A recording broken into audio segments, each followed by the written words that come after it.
semua keadaan jiwa kita, hati kita, perasaan-perasaan kita sudah lebih dulu bahkan pernah dirasakan oleh Nabi Muhammad SAW. Kalau Anda pernah gelisah, Nabi dulu pernah gelisah. Kalau Anda bahagia, Nabi juga pernah bahagia. Kalau Anda merasakan kekhawatiran, Nabi dulu pernah khawatir. Dan miniatur kehidupan kita sudah dicontohkan dalam perjalanan kehidupan Nabi Muhammad SAW agar kita bisa belajar mengatasi problematika kehidupan. Allahu Akbar, kalau beliau tidak diutus oleh Allah, kita tidak tahu bagaimana cara menyelesaikan pemetaan kehidupan kita hingga dengan saat ini.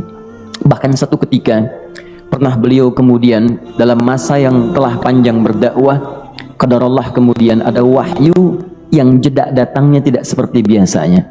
Biasanya datangnya cepat, berganti hari turun wahyu, ganti pekan turun wahyu.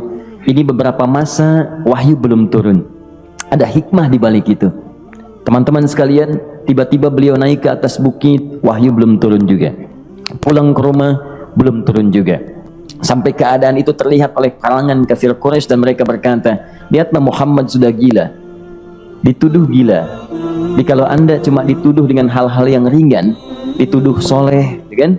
Dituduh kemudian orang yang berubah, dituduh semakin beriman dan sebagainya, barangkali itu lebih baik. Nabi dituduh gila, Anda bayangkan. Tuh Muhammad sudah gila, Muhammad sudah ditinggalkan oleh Tuhannya, Muhammad sudah kehilangan pegangannya, Muhammad sudah tidak punya orientasi, orangnya sudah nggak jelas, bolak-balik tidak karuan, naik ke atas bukit seakan-akan orang yang frustasi dan seterusnya. Tapi tahukah Anda apa yang terjadi? Setelah berbagai cacian, makian, tuduhan macam-macam diterima oleh Nabi SAW, lantas tibalah masanya Allah menurunkan satu surah, bahkan disandingkan dengan surah yang lainnya. Bersandinglah dua surah ini secara bersamaan turun, surah ke-93 dan surah ke-94-nya, terkait berkelindan memberikan satu harapan yang sangat panjang. Kata Allah, wadduha wal-laili idza saja ma wadda'aka rabbuka wa ma qala walal akhiratu khairul laka minal ula walasawfa yu'tika rabbuka fatarda alam yajidka yatiman fa'awa wa wajadaka dhallan fahada wa wajadaka 'ailan fa'aghna fa ammal yatima fala taqhar wa ammas sa'ila fala tanhar wa amma bi ni'mati rabbika fahaddits. Ya Muhammad, saya bersumpah dengan waktu duha. Kalau kita baca dengan ilmu balaghahnya, itu bukan sekedar sumpah mengilustrasikan waktu duha. Karena di ilmu balaghah itu nanti ada 3 turunan ilmu. Ada disebut ilmu ma'ani, ilmu mencari kata-kata sehingga ungkapannya sesuai untuk disampaikan. Mana kata-kata yang tepat untuk disampaikan dalam konteks yang ingin dibicarakan. Itu ma'ani namanya. Kemudian setelahnya ada ilmu bayan, bagaimana mengemas kosakata yang bagus ini sehingga bisa disampaikan dengan jelas, orang tidak bingung menerimanya, paham maksudnya. Kemudian setelah itu kadang-kadang jelas kalimatnya, tapi kedengarannya tidak indah. Woi, rapatkan, woi, apa belum paham juga? Rapatkan saf. Memang jelas, tapi nggak ngenakin. Maka bagaimana caranya disampaikan dengan jelas, tapi hati kita terasa nyaman, memuji. Terasanya nyaman diserahkan kepada Allah, tapi ada kebahagiaan, disampaikan tidak terasa tergurui, diperintahkan serasanya diberikan jalan untuk mendapatkan kebaikan. Maka yang ketiga disebut dengan ilmu badi' namanya, ilmu menghiasi kalimat yang disampaikan sehingga terasa dengan nikmat. Turunannya nanti ada majaz namanya, mengambil sebuah kalimat yang untuk diposisikan pada kalimat yang nyaman disebut dengan kinayah turunannya. Maka teman-teman, kata Allah, wadduha, diterjemahkan demi waktu duha, bukan sekedar waktu duha, karena duha itu ada cahaya yang indah, dirasakannya enak. Antum keluar waktu duha kan enak tuh, berjemur, kata orang Sunda moyan gitu kan, datang, bahkan sampai dianalisis ada vitamin D-nya bisa terasakan ya. Kemudian setelah itu ada kenikmatan, enak suasananya, seakan-akan dunia milik sendiri, yang lain numpang. Wah, nyaman keluar itu. Baik, jadi wadduha itu ingin bersumpah mengilustrasikan waktu kenyamanan yang pernah dilalui. Kalau dalam bahasa tafsir yang luasnya, saya bersumpah Muhammad, demi segala kenikmatan yang pernah engkau rasakan dalam hidupmu, seperti engkau merasakan cahaya duha itu. Engkau pernah senang, saya bersumpah dengan kesenanganmu. Engkau pernah tenang, saya bersumpah dengan ketenanganmu. Engkau pernah nyaman, saya bersumpah dengan kenyamanan yang pernah engkau rasakan. Wal laili idza saja, dan aku pun bersumpah demi gelapnya malam. Demikian terjemahannya. Bukan sekedar gelapnya malam saja, itu sesuatu yang pekat. Ya, ini belakang kelihatan agak gelap nih. Untuk memberikan proyek, kesini aja Pak, saya cuma ngasih contoh ini. Contoh. Saya bukan mengeluh, bukan, ingin memberi contoh. Ya, contoh pada ilustrasi yang mau saya sampaikan. Nggak apa-apa, biarkan saja. Saya mau contoh, kasih kata saja. Ya, ini belakang agak gelap untuk memproyeksikan cahaya ke sini. Tapi yang mau saya sampaikan, kalau gelapnya begitu pekat, semua cahaya ini nggak ada. Cahaya nggak ada nih, sama sekali tidak kelihatan. Saya mau tanya pada Anda, beraktivitasnya mudah atau sulit? Mudah nggak menemukan sendal Anda di luar? Belum tentu. Menemukan jalan keluar pun belum tentu mudah. Anda mesti meraba-raba jalan. Anda mesti kemudian melihat sesuatu dengan pandangan mata hati Anda. Raba, dan sebagainya. Sampai menemukan jalan, itu pun belum tentu benar. Itulah yang disebut dengan gelapnya malam saja pekat. Kadang-kadang ada orang yang menghadapi satu kesulitan yang pekat, suasananya siang, cuman karena masalahnya begitu pekat, seakan-akan membuat diri dia gelap.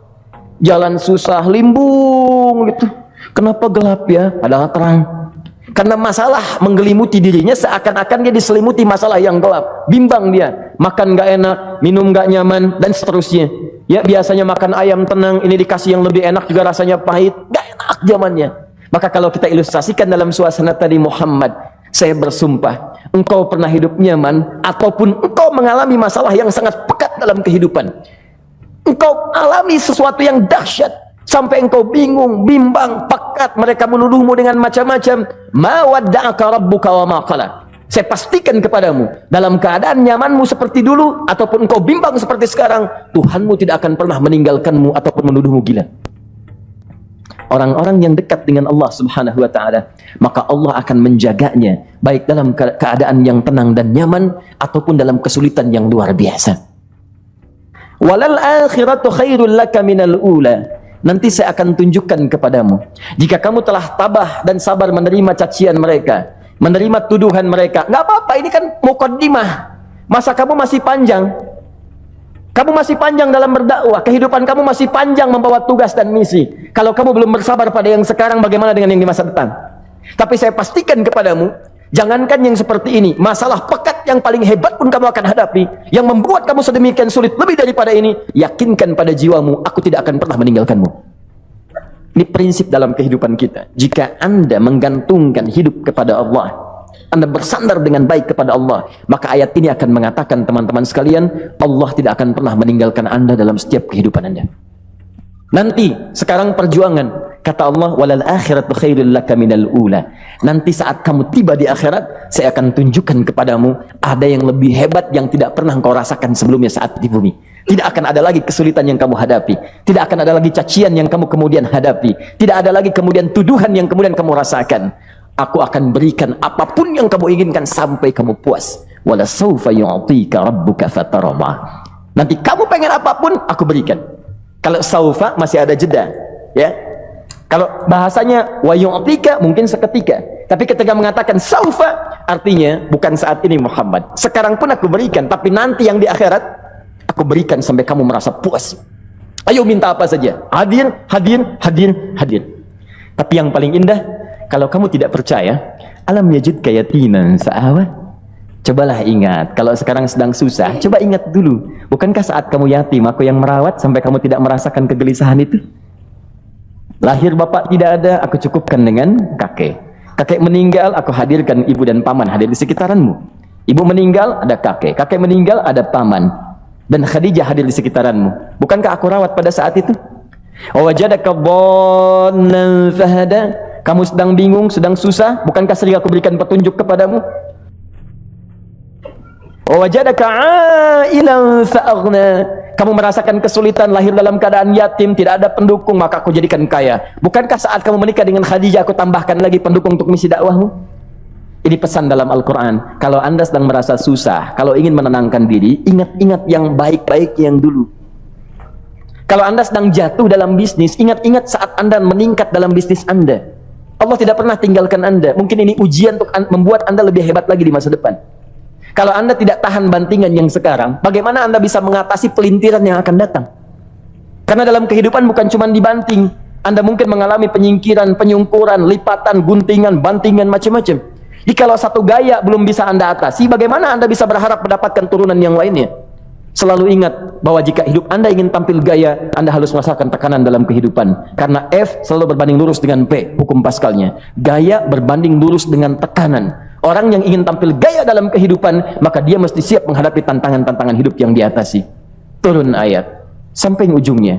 Jikalau kamu sudah begini lagi, jangan pernah kamu bentak orang lain. Jangan pernah merendahkan orang lain. Karena Allah pun menjaga setiap hamba sepanjang ia mendekat kepadamu. Setelah itulah turun kemudian surah Al-Insyirah. Alam nashrah laka sadrak. Antum kenal Nabi Musa? Baik. Tapi agak lumayan lah. Tadi saya di Soreang kenal Fir'aun. Di sini Musa. Baik, alhamdulillah. Perhatikan ya, dahsyatnya pemberian Allah kepada Nabi Muhammad SAW. Nabi Musa alaihi salam, dan seringkali kita bacakan untuk memohon kepada Allah. Rabbi syrahli sadri. Perhatikan baik-baik. Ini keunggulan Nabi Muhammad SAW dibanding Nabi Musa AS. Dua-duanya Nabi, Rasul, tapi masing-masing punya keistimewaan. Musa, Nabi, berdakwah, memohon kepada Allah kelapangan hati. Rabbi syrahli sadri. Ya Allah, tolong lapangkan hatiku nih. Kenapa mesti lapang? Karena pasti Musa merasakan nih, saya tahu betul karakter Fir'aun. Belum apa-apa sudah memaki. Kalau orang yang hatinya tidak lapang, tidak akan tahan dengan makian, keluarlah kemudian balasan yang tidak digambarkan sebelumnya. Fir'aun tuh kasar. Kasarnya bukan sekedar kasar, bahkan saking kasarnya bisa berujung pada eksekusi kematian. Saya contohkan tadi di sore yang ini, saya nggak suka dengan rambutnya nih, kata Fir'aun. Bukan nyuruh nyukur mas, tolong pisahkan kepala dari badannya. Gitu gayanya tuh, Fir'aun. Ya, bukan nggak ngenakin, susah dengan Fir'aun itu. Jadi kalau belum apa-apa datang Musa ke situ, hatinya tidak seluas samudra, hatinya tidak lapang, cuman seluas gelas, tidak akan sabar menerima cacian Fir'aun. Begitu datang dicaci, dasar anak gak tahu diri, gak tahu malu, sudah saya rawat begini. Ya Allah, saya bosan dengarnya, matiin aja sekarang. Musa Nabi berdoa dikabulkan. Cuman kalau Fir'aun kemudian ajalnya misal wafat pada saat itu, tidak akan jadi contoh kepada kita untuk kekinian. Bagaimana orang yang bebal untuk bertobat kepada Allah Subhanahu wa ta'ala. Bagaimana penyimpangan dalam kedudukan. Bagaimana dia kemudian akrab dengan pengusaha yang gelap. Di pengusaha gelap berpartner dengan penguasa zalim. Sudah ada dari dulu. Pengusahanya disebut dengan Qarun. Kemudian mohon maaf, ya, yang pemimpinnya disebut dengan Fir'aun. Tokoh intelektualnya disebut dengan Haman. Makanya cerita ini komplit di Quran. Sudah ada. Di setiap persoalan dalam kehidupan masyarakat disebabkan tiga hal yang berkolaborasi. Kalau bukan penguasa zalim, berpartner dengan pengusaha gelap, ditopang oleh intelektual yang sembrono. Itu persoalan. Jadi kalau ada sekarang intelektual menyalahgunakan kepintarannya, dia terlambat, sudah ada Haman dulu. Dan gak usah bersaing, dia bisa bikin piramida, Anda belum tentu bisa membuatnya. Kalah Anda, masih kalah hebat. Ya, jadi kalau dititipkan sesuatu jangan disimpangkan. Yang ingin saya sampaikan, Musa mengatakan Rabbi syrahli sadri. Nabi berangkat berdoa dikabulkan oleh Allah. Nabi Muhammad belum minta, turun ayat Alam nashrah laka sadra. Yang ini minta Rabbi syrahli sadri. Nabi Muhammad alam nashrah laka sadra. Muhammad, mulai dari peristiwa sehingga engkau akan lebih sabar lagi menerima tantangan-tantangan dakwah. Mulai sejak itu jangankan dimaki, dilempar batu di Taif. Dari Mekah pergi ke Taif dengan Zaid, kemudian sampai di Taif mendapatkan sesuatu yang tidak dibayangkan sebelumnya. Kalau cuma dihentikan saat mengajar, wajar. Ini dilempari batu. Anda bayangkan? Bisa kebayang nggak? Lempari batu tuh. Dilempar. Zaid jadi tameng, berdarah-darah, kemudian mundur, beristirahat di bawah tepian pohon. Begitu beristirahat, datang malaikat penjaga dua gunung. Turun malaikat dengan kesal mengatakan, Ya Rasulullah, mud yadaika ilas sama. Ya Rasulullah, angkat tanganmu ke langit, minta kepada Allah, aku angkat dua bukit di Taif, aku himpit keduanya. Aku himpit penduduk Taif dengan dua bukit itu. Apa jawab Nabi? Karena sudah mendapatkan kelapangan, ketenangan, belajar dari peristiwa-peristiwa tadi, indah jawabannya. Lah, katanya, tolong jangan lakukan. Innahum qaumun la ya'lamun. Mereka belum paham saja. Mereka belum mengerti. Tolong jangan lakukan. Aku bermohon kepada Allah. Boleh jadi nanti di masa depan akan ada hamba-hamba terbaik yang lahir dari bumi Taif ini. Kemudian beliau berkata, Rabbi, ina man takilluni, a ila qaribin yu'limuni, am ila ba'idin yu'dhini, fa ana radin ma lam taghdab ilayya. Ya Allah, Kemana lagi engkau akan utus aku untuk berdakwah setelah peristiwa ini? Apakah tempatnya lebih dekat aku jangkau sekarang, tapi di situ aku akan disakiti lagi? Ataukah jaraknya masih jauh, tapi di tempat itu aku akan dizalimi lagi? Aku ridha ya Allah dengan itu semua, asalkan engkau tidak marah kepadaku. Asalkan engkau tidak marah kepadaku. La haula wala quwata illa billahil aliyil azim. Begitu kelapangan itu muncul, ridha dengan ketetapan dan siap, tabah, kuat, hadir dalam jiwanya, tiba-tiba turun undangan, tunaikan Isra dan Mi'raj. Diangkat statusnya, naik mendekat kepada Allah Subhanahu wa taala.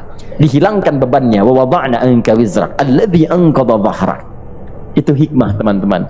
Barangkali kalau antum saat ini datang ke masjid ini untuk kajian, sedang bawa beban, ada kesulitan, penuh dengan macam-macam, barangkali dibacakan surat Ad-Duha tadi untuk memberikan harapan kepada anda. Ini bukan PHP, karena ini bukan masalah urusan manusia.